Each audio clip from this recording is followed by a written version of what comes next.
Graça e paz, queridos. Amém. Amém.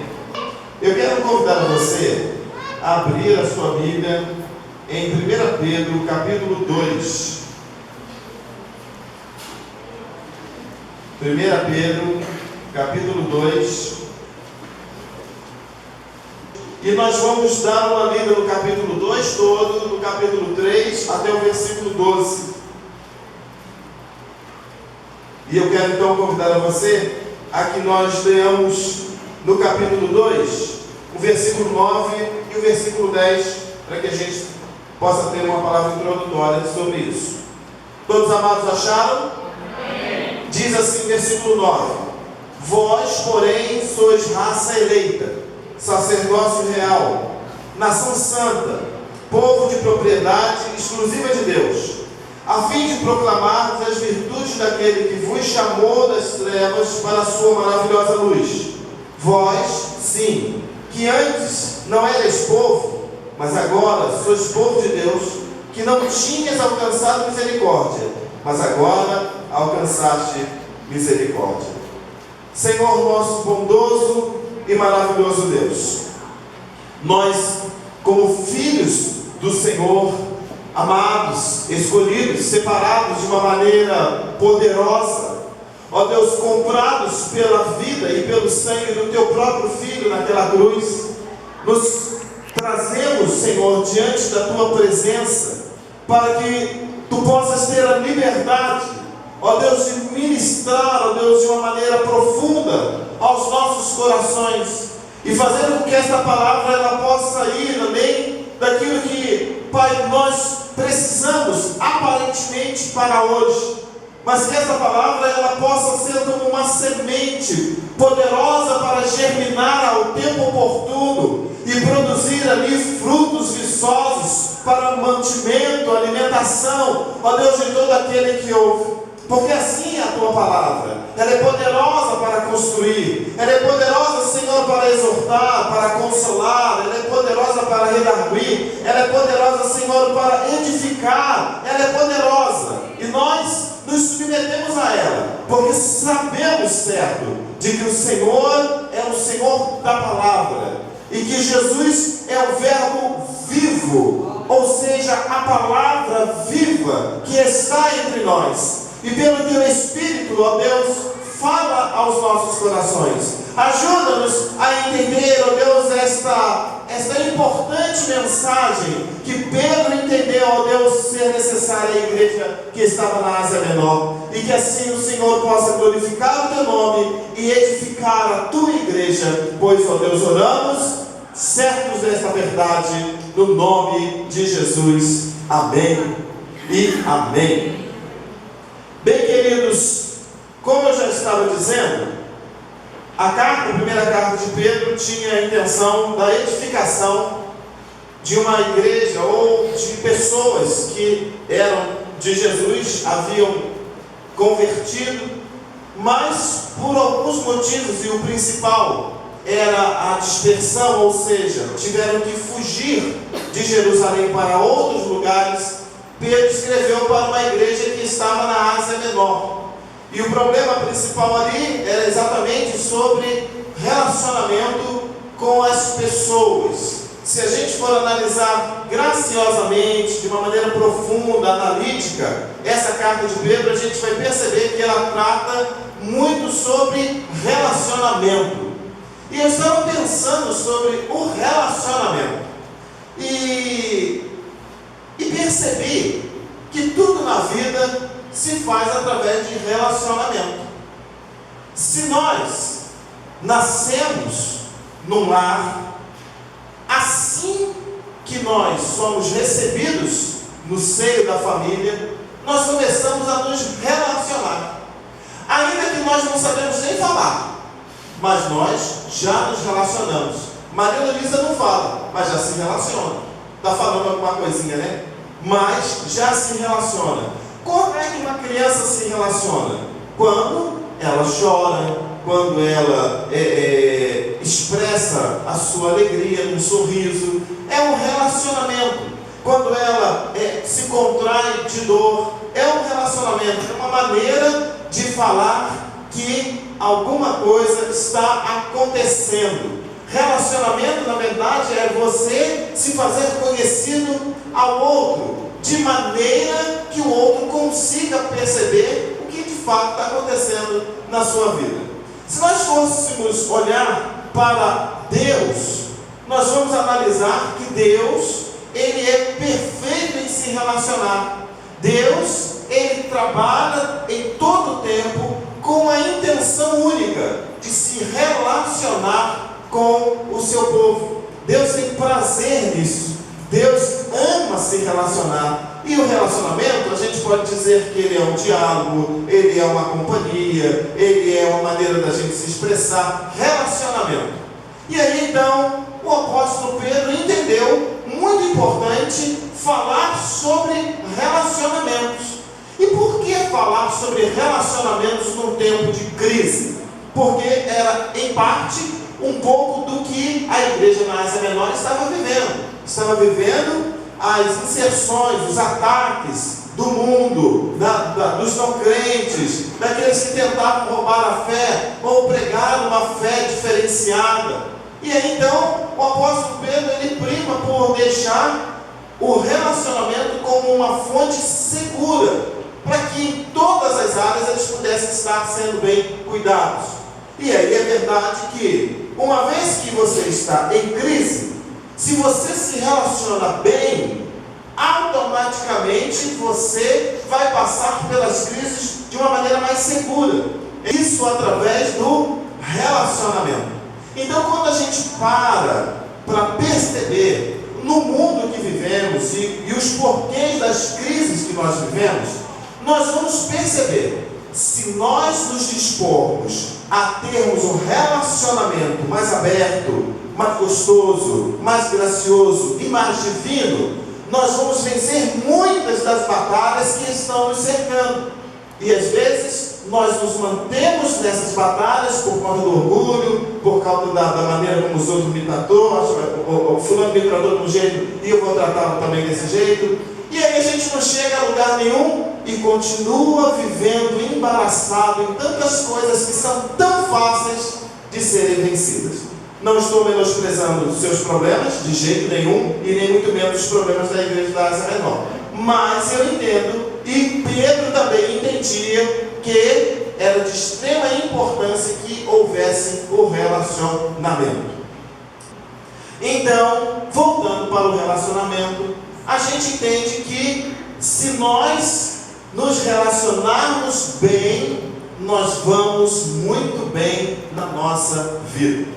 E Pedro, ele deixou isso claro quando ele ministrava o capítulo 2, na verdade o capítulo 1, o 2, o 3, ele vai tratando dessa questão de relacionamento.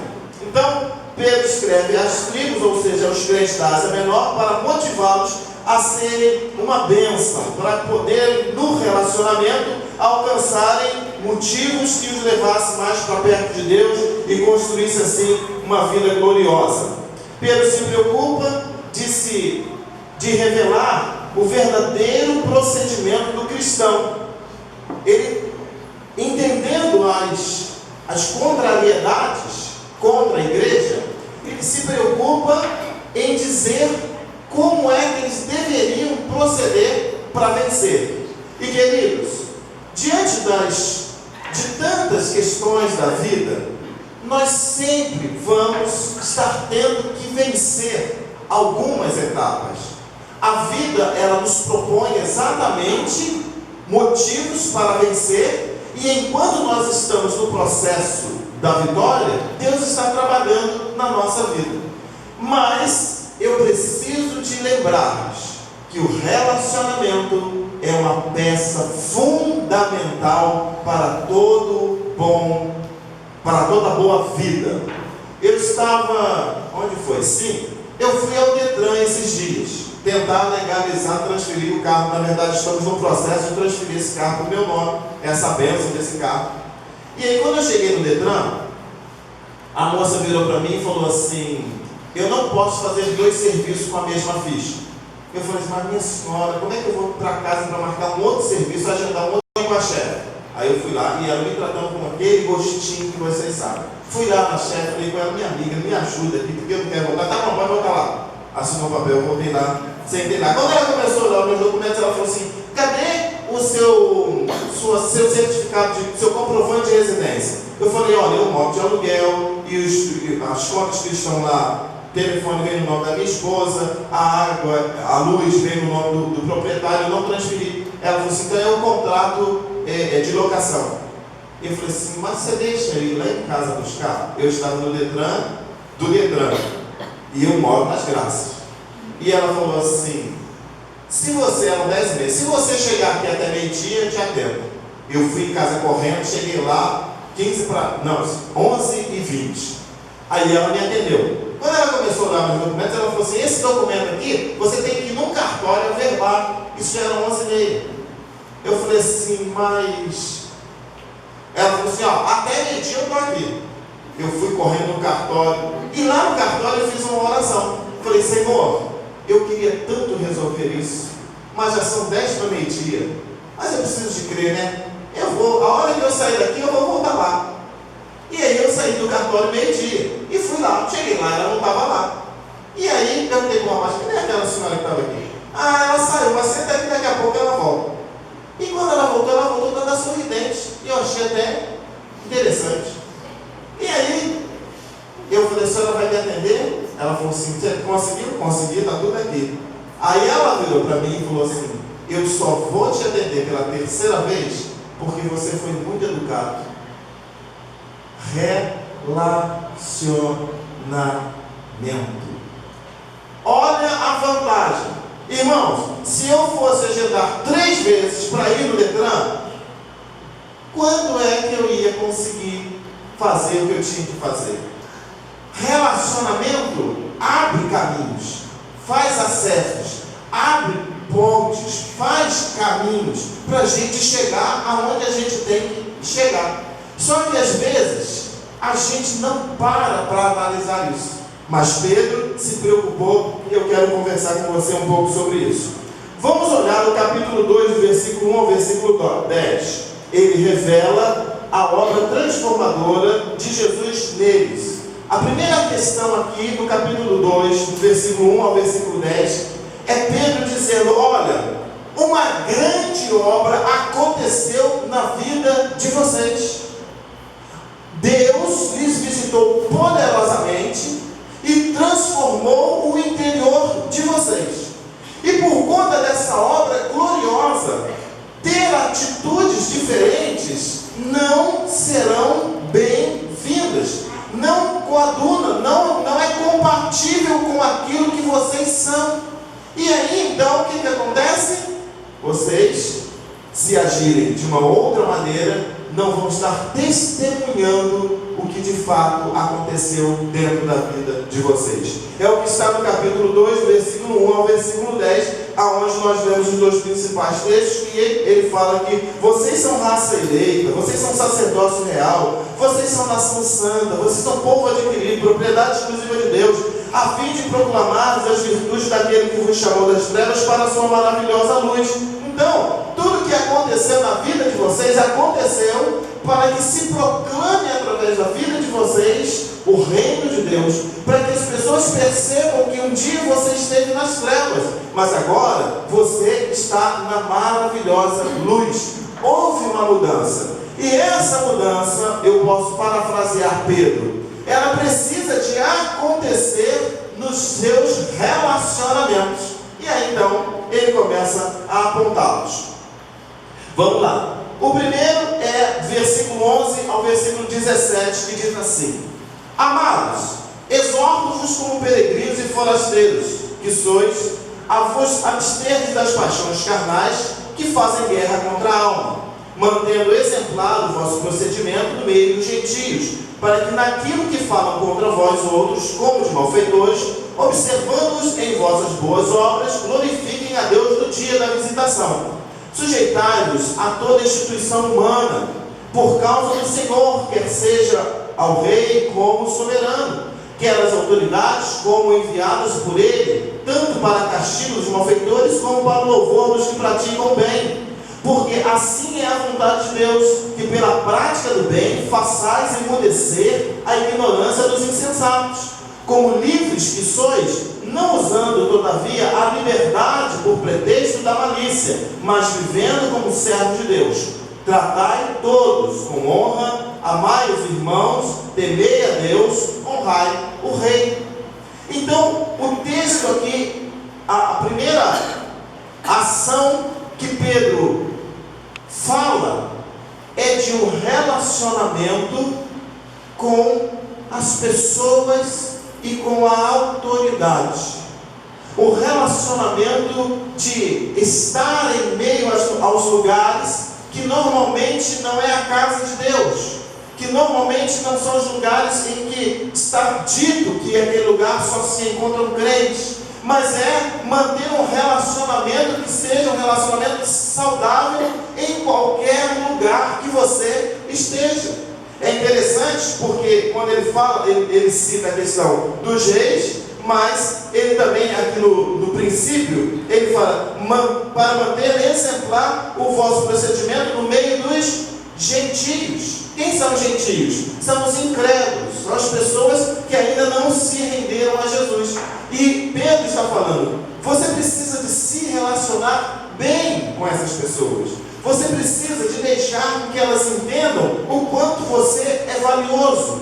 Você precisa fazer com que elas percebam que a obra que Deus fez no seu coração não foi um conto da carochinha, não foi uma emoção do dia que você levantou a mão aceitando a Jesus, mas foi um trabalhar, um regenerar, um transformar da sua vida, e que isso vai se fazer verdade no relacionamento. É interessante que os missionários, eu não sei como isso está hoje, mas há um tempo atrás, na China, o missionário ia para lá e ficava pelo menos 2 anos sem se revelar como missionário, porque era proibida a mensagem, pregação do evangelho, e revelar-se como missionário era quase que sentença de morte. Mas o missionário, o que ele fazia? Ele ia se tornando amigo dos seus vizinhos. Relacionamento. E os vizinhos, com o tempo, iam gostando tanto dele, que começavam a perguntar para ele por que ele era tão diferente, por que ele agia como ele agia. E então ele dizia, é porque eu sirvo a um Deus que é poderoso, é porque o meu Deus transformou o meu coração. Mas quem é esse Deus? Esse Deus é Jesus. O que é que o relacionamento provoca? Quando ele é um bom relacionamento no coração do gentio, desejo. Por que as pessoas vêm atrás da gente para a igreja? Por que elas pedem para que a gente as traga para a igreja? Porque elas veem que a nossa atitude é uma atitude admirável. Mas se o povo não pede você para vir para a igreja, é porque pode ser que a sua atitude não seja tão admirável. Pode ser que a maneira como você tem falado ou agido para com eles não esteja criando neles um desejo de conhecer o Deus que você serve. Pode ser que isso esteja acontecendo. E aí então a gente precisa de fazer uma reavaliação e de entender que de fato um dia aconteceu uma obra tremenda na minha vida, mas que isso precisa de ser acompanhado diariamente. No meu trabalho, as pessoas que não são crentes precisam de saber que eu sou crente. Na minha escola, as pessoas que não são crentes precisam de saber que eu sou crente. Aonde eu estiver, as pessoas precisam de saber que eu sou crente. Mas por que elas precisam de saber? Para que elas, vendo em mim a luz de Jesus, possam também desejar essa mesma luz, essa mesma graça, esse mesmo amor, esse mesmo poder. E quando se fala de autoridade, nós como crentes temos um pensamento assim bastante engraçado. Acho que a palavra melhor é engraçado. De nos sentirmos superiores aos outros. Porque, pastor, nós não somos deste mundo. Nosso lugar é o céu, é a eternidade. E aí é verdade. Mas não é porque o meu lugar é a glória que eu vou viver aqui insubmisso às autoridades. Pastor, para que eu vou votar? Se negócio de votar, Crente não devia ir lá votar, porque não adianta nada, só tem canalha lá dentro, só não sei o quê. Não, meu filho, a Bíblia não fala isso não. A Bíblia diz que você deve cumprir e obedecer às autoridades. E se a autoridade diz que você deve votar, encontre alguém, ore ao Senhor para que você possa dar o seu voto para uma pessoa que seja boa, ou pelo menos possa fazer menos ruim. E às vezes, nós começamos a espiritualizar. Quando Pedro estava dizendo, olha, procure se relacionar bem com as autoridades, com o rei. Por quê? Porque isso lhe trará benefícios. Tu lembra aquele texto que a gente estava lendo? De Provérbios?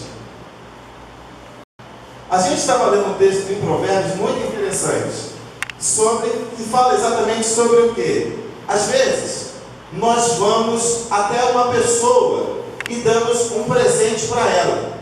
Alguns chamam isso de suborno. Depende.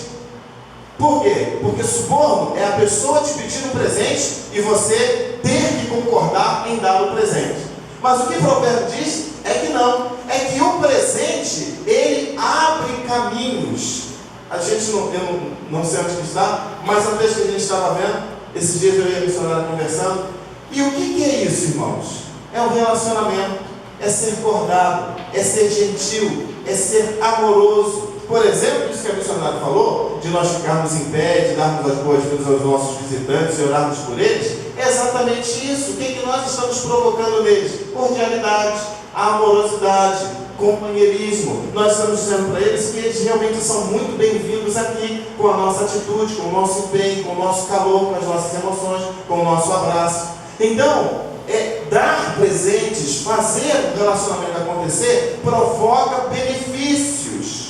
E se eu vivo tempo difícil, eu tenho um grande trunfo na minha mão, que é abençoar os outros com a paz de Cristo, com a alegria do Espírito Santo, com o poder da verdade. E quando eu vou a alguém, eu vou para abençoá-lo. Quando eu estou diante das autoridades, a minha submissão a ela faz com que sobre mim esteja a mão do Senhor. Ainda que a autoridade imposta esteja toda contaminada, mas enquanto eu estou em obediência à autoridade, eu estou em obediência ao Senhor. E o Senhor julgará a autoridade ao seu tempo e vai me beneficiar por causa da minha obediência. Então eu preciso de entender isso, de que o meu relacionamento com os incrédulos e com as autoridades deve ser um relacionamento que chama atenção, que faz com que as pessoas olhem para você e admirem. Eu já contei aqui o exemplo do camarada que entrou dentro do elevador com a gente, e que eu fui atrás dele dando boa tarde, bom dia, não sei agora que hora que era, acho que era boa noite, até ele me responder. É a gente provocar nas pessoas uma mudança de hábito. É no trânsito a gente já não ficar mais fechando o povo, porque todo mundo fecha todo mundo, então eu vou fechar também. Não, deixa todo mundo passar. Ah, pastor, mas aí eu vou chegar tarde. Mas você está cumprindo a palavra. Então são atitudes que vão galgando sobre a nossa vida benefícios da parte do Senhor. Aí, o versículo, a terceira parte que a gente observa é do 18 ao 25. 2, 18 ao 25. Olha só. Servos, sede submissos em todo o tempo ao vosso Senhor, não somente se for bom e cordato, mas também ao perverso. Porque isso é grato, que alguém suporte tristeza, sofrendo injustamente, por motivo da sua consciência para com Deus. Pois, que glória há, se pecando e sendo esbofeteados por isso, o suportais com paciência. Se entretanto, quando praticardes o bem, sois igualmente afligidos, e o suportais com paciência, isto é agrado a Deus. Porquanto, para isto mesmo fostes chamados, pois que também Cristo sofreu em vosso lugar, deixando-vos exemplos para seguirdes os seus passos, o qual não cometeu pecado, nem dolo algum se achou na sua boca, pois ele, quando ultrajado, não revidava com ultraje, quando maltratado, não fazia ameaças, mas entregava-se àquele que julga retamente, carregando ele mesmo em seu corpo sobre o madeiro os nossos pecados, para que nós, mortos para o pecado, para os pecados, vivamos para a justiça. Por suas chagas fostes sarados, porque estáveis desgarrados como ovelhas. Agora, porém, vos converterdes ao pastor e bispo da vossa alma. Então aqui ele vai falar do relacionamento com os patrões, com as pessoas que exercem autoridade sobre nós. E ele fez uma coisa muito interessante. Ele fala assim: que benefício tem nós sermos, ou nós pecarmos e recebermos uma correção e esperarmos com paciência, se de fato nós deveríamos, sem termos pecado, sofrermos as mesmas aflições e esperar com paciência pelo Senhor. Isso é agradável a Deus. Então aqui tem uma revelação bastante interessante, que às vezes nós, diante dos nossos patrões, dos nossos professores, nós queremos que eles nos abençoem e que não nos maltratem. Mas o texto aqui está dizendo do maltrato, do patrão que nos maltrata, do professor que nos maltrata. E eu posso dizer, daqueles que exercem autoridade sobre nós e que de alguma maneira nos maltratam. E o texto fala assim: olha, se você não pecou e tem sobre você as mesmas aflições, isso é agradável ao Senhor quando você espera com paciência. Agora, se o camarada te afligiu e você fez por onde ele te afligir, não tem nenhuma vantagem em esperar com paciência. Por quê? Porque foi você quem provocou o problema. E aí então ele coloca Jesus como uma figura. Ele falou: olha, Jesus foi maltratado, mas não maltratou. Foi ultrajado, mas não ultrajou. Foi pregado, mas não pregou. Não levou outros à pregação. Com que intenção? De promover exatamente o cenário de um relacionamento muito importante, que às vezes a gente se esquece, que o reino de Deus não é um lugar de ganho. O único lugar de ganho para o reino de Deus é a glória de Jesus, é a eternidade. O reino de Deus é um lugar de perdas, mas no reino humano nós lá lutamos por ganhos, e aí entra em conflito um reino com o outro. E aí então a gente precisa de voltar para a palavra e de deixar o nosso coração ser dirigido pela palavra. E a palavra nos ensina que nós devemos suportar com alegria as aflições, quando injustamente elas estão sendo atingidas, elas estão nos atingindo. Então, isso é muito importante, nós gravarmos no nosso coração que é Deus quem vai nos justificar. É o Senhor quem julga retamente as causas. E o texto diz: olha, Jesus sofreu tudo isso e ele se entregou àquele que julga retamente. Se você está sofrendo perseguições do seu patrão, se você, por conta de alguém, uma liderança que sobre você está te apinhando, entregue ao Senhor.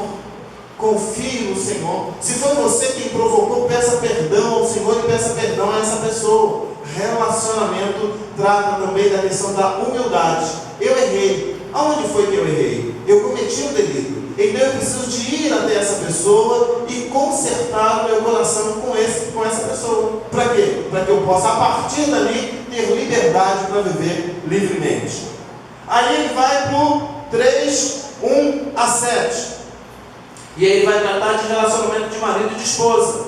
Mulheres, sede submissas, sede vós igualmente submissas ao vosso próprio marido, para que, se ele ainda não obedece à palavra, seja ganho sem palavra alguma, por meio do procedimento de sua esposa, a observar o vosso honesto comportamento cheio de temor.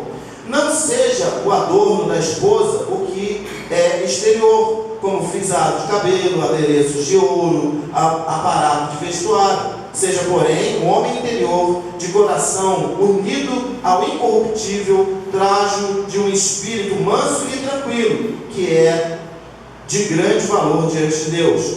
Pois assim também que a si mesma se ataviaram outrora as santas mulheres que esperavam em Deus, estando submissas a seu próprio marido. como fazia Sara, que obedeceu a Abraão, chamando-lhe Senhor, da qual vós vos tornastes filhas, praticando o bem e não temendo perturbação alguma. Maridos, vós igualmente, vivei a vida comum do lar, com discernimento, e tendo consideração para com a vossa mulher, como parte mais frágil, tratai-a com dignidade, porque sois juntamente herdeiros da mesma graça de vida, para que não se interrompa as vossas orações.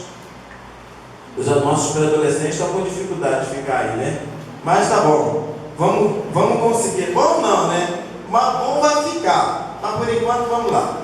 Aqui ele vai tratar de um assunto que é muito particular ao marido e à esposa. A esposa, ele fala assim: trate o seu marido tão bem que você o ganhe, sem precisar ficar pregando com a boca. Como é que uma mulher ganha um marido sem precisar pregar com a boca?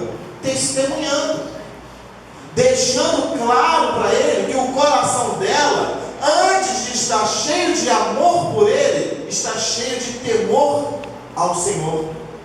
E essa questão do temor, ela é fabulosa no relacionamento. Por quê? Porque o casal que tem temor do Senhor, dificilmente eles vão ter momentos de fragilidades ou de quedas. Por quê? Porque eles sabem que antes deles fazerem alguma coisa um contra o outro, eles vão estar fazendo primeiro contra o Senhor. Então, a palavra aqui que Pedro coloca é o temor, que a mulher revela o temor que ela tem por Deus.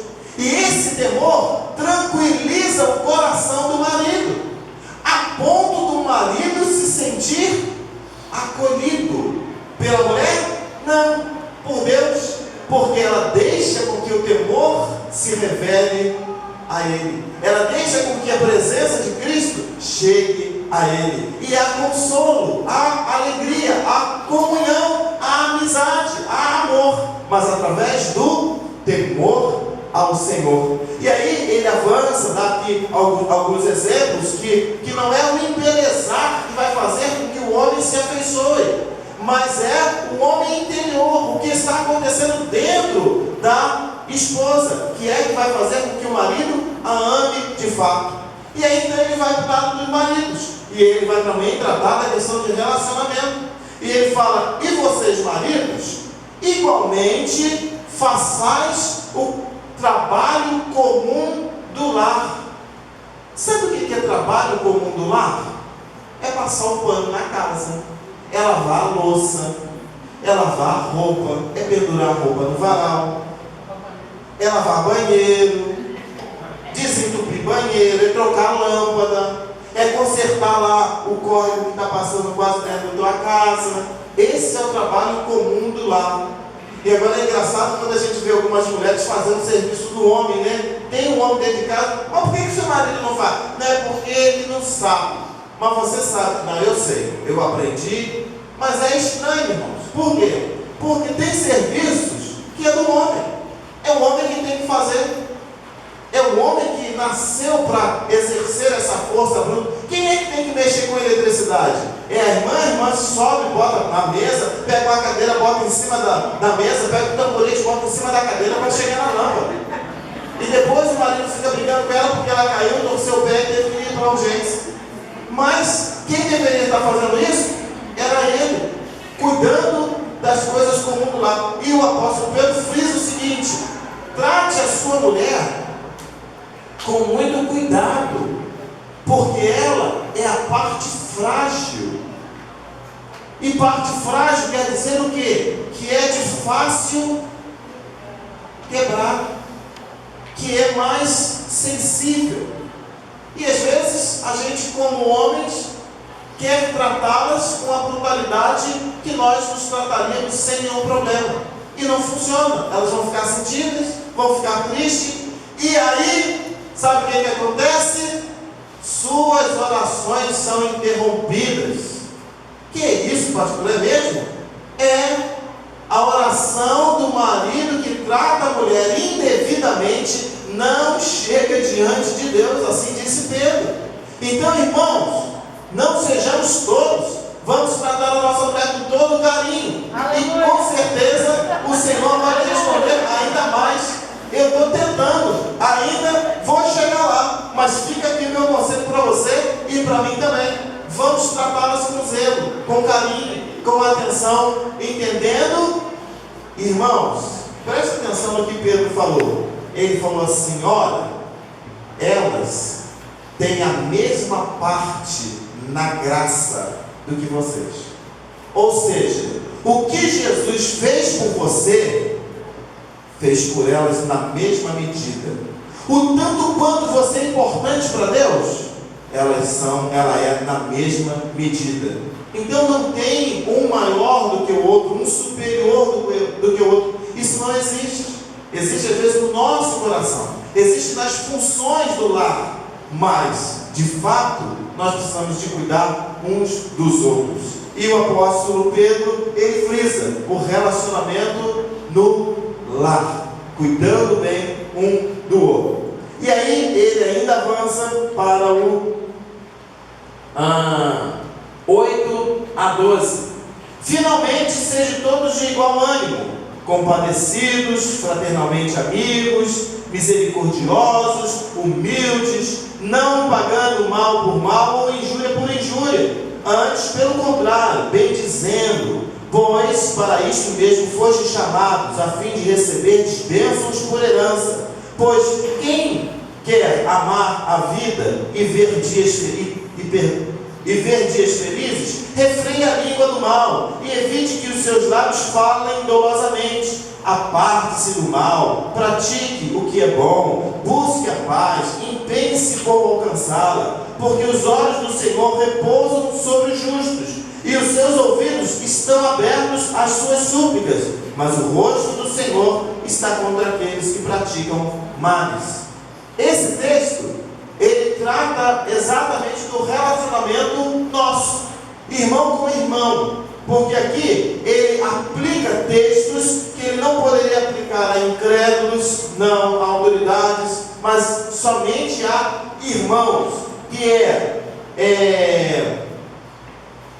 misericordiosos, humildes, fraternalmente amigos, compadecidos, ou seja, são peculiaridades de Deus, atributos de Deus, que Deus derrama sobre a sua igreja.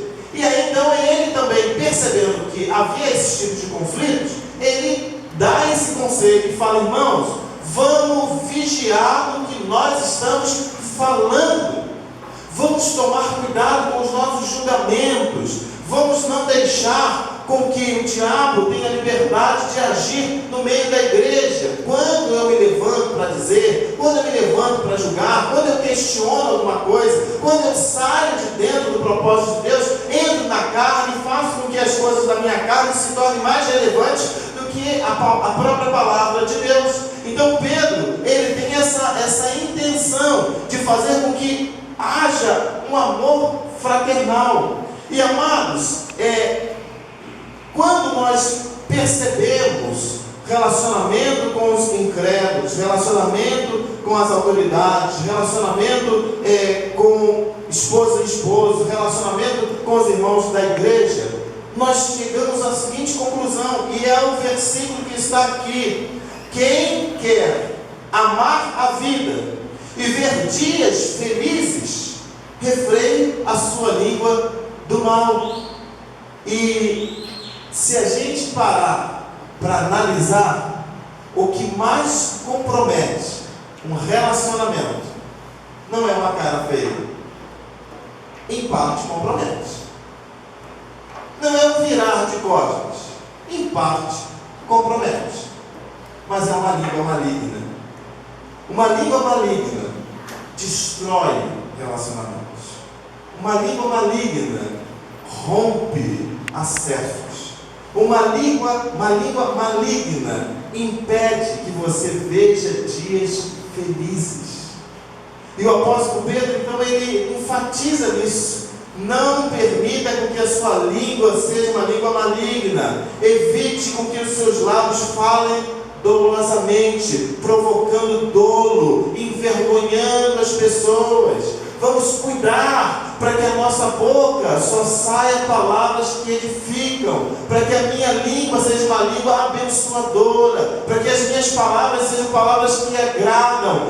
Ah, pastor, mas eu tenho que dizer uma verdade muito dura. Então, primeiro, antes de dizer a verdade muito dura, você vai curvar o seu joelho diante do Senhor, você vai tirar um tempo de jejum para você frear a dureza da sua carne e deixar apenas com que a dureza do coração de Deus se manifeste. Você vai pedir para que Deus te encha de sabedoria, para que quando você tiver que falar a palavra dura, você o diga segundo os padrões de Deus. Ah, pastor, se fosse fácil, é verdade.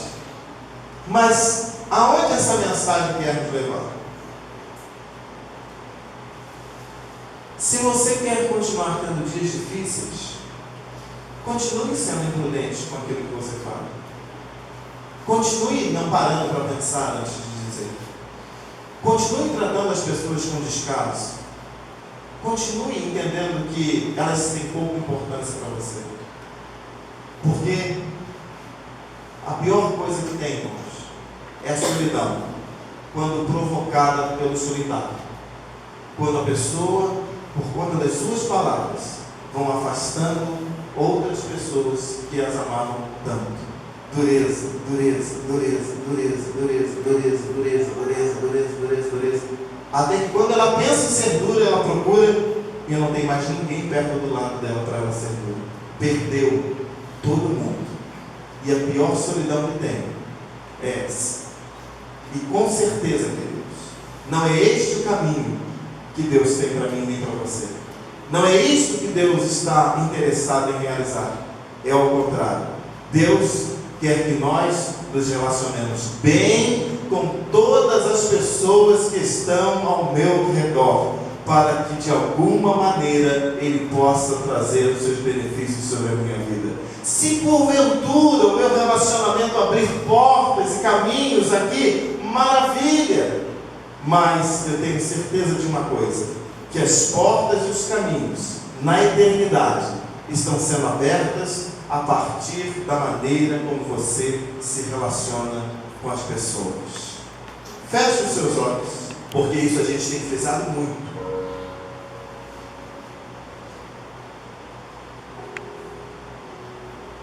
Mas diante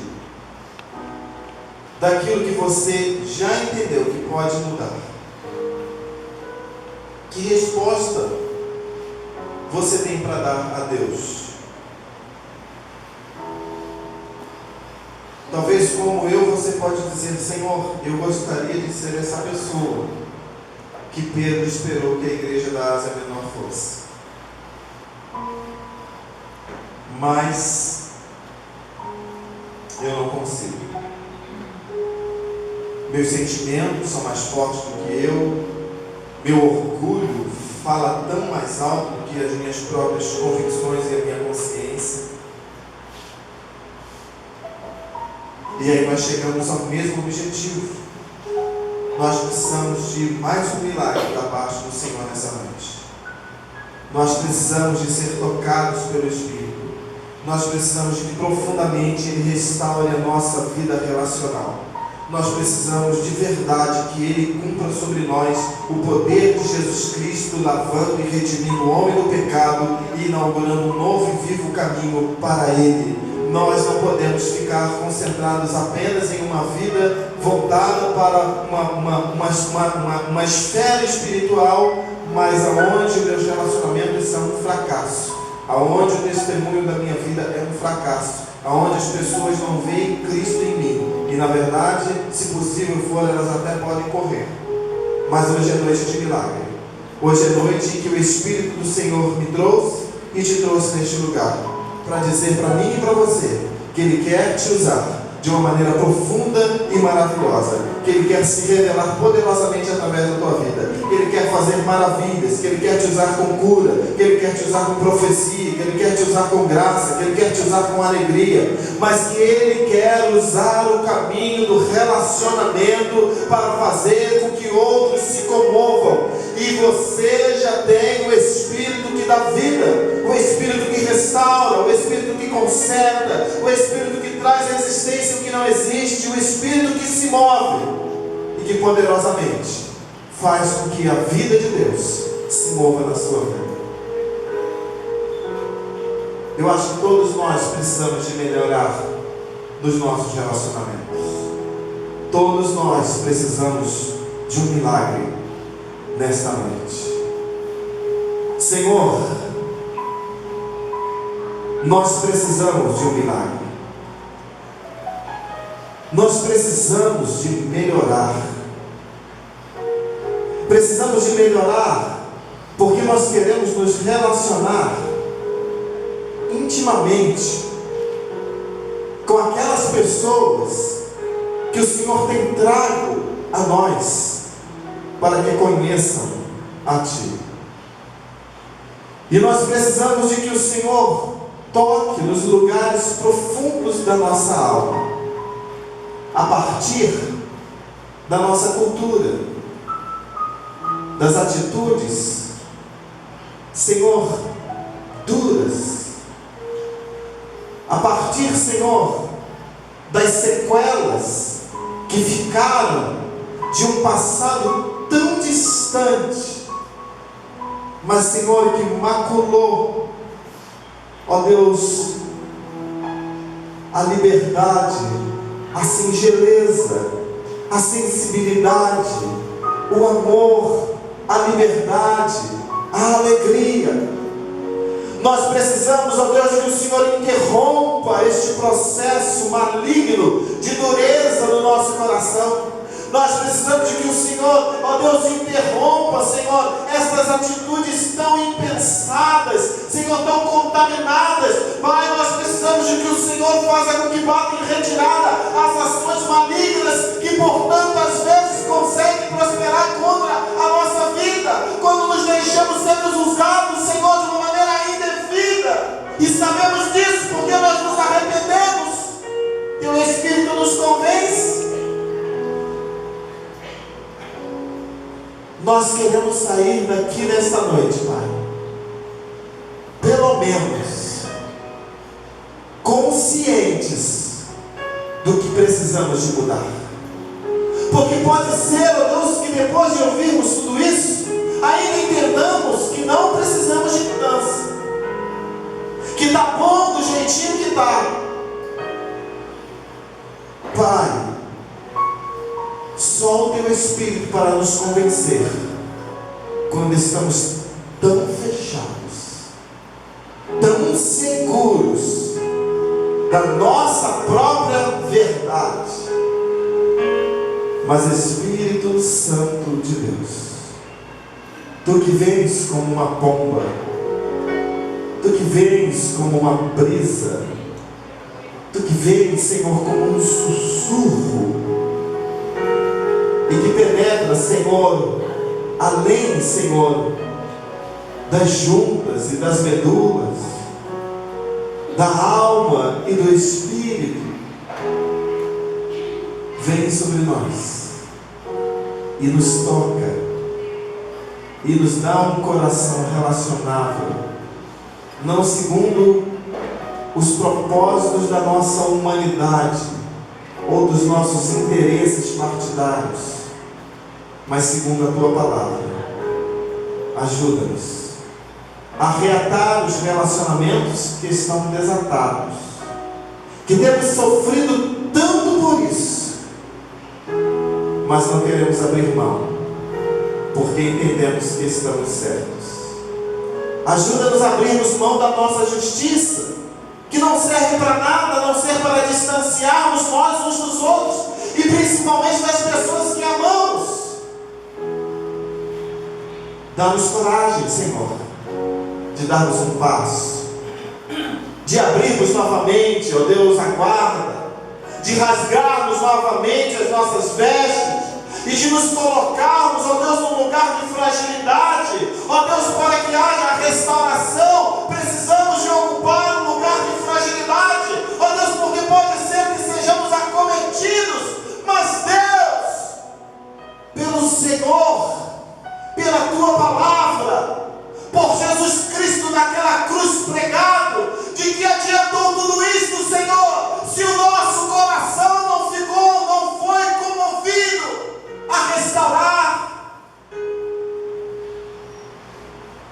isso nós voltamos a Ti nesta noite e Te pedimos: cria em nós, Senhor, um coração reto e um espírito contrito.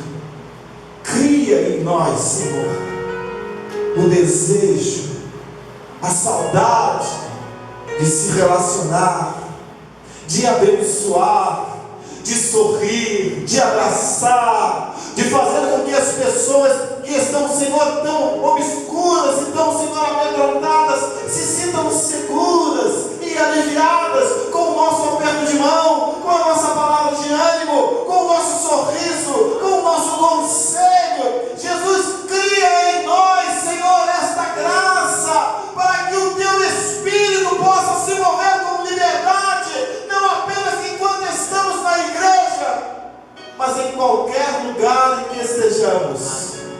Tu tenhas a liberdade de nos usar com o relacionamento que o Senhor espera que tenhamos. Ajuda-nos, conscientiza-nos e opera este milagre para o louvor da glória do Teu nome, para a alegria do Teu próprio coração, para o sucesso do Teu reino e da pregação do Evangelho, ó Deus, e para que as conquistas, a bênção que Pedro falou, chegue, ó Deus, ao tempo em que o Senhor quiser chegar, Pai, mas para que a Tua igreja se sinta saudável, em o nome de Jesus Cristo, nosso Senhor. Amém e amém. Graças a Deus. Deus nos abençoe e nos faça fortes neste propósito. Amém?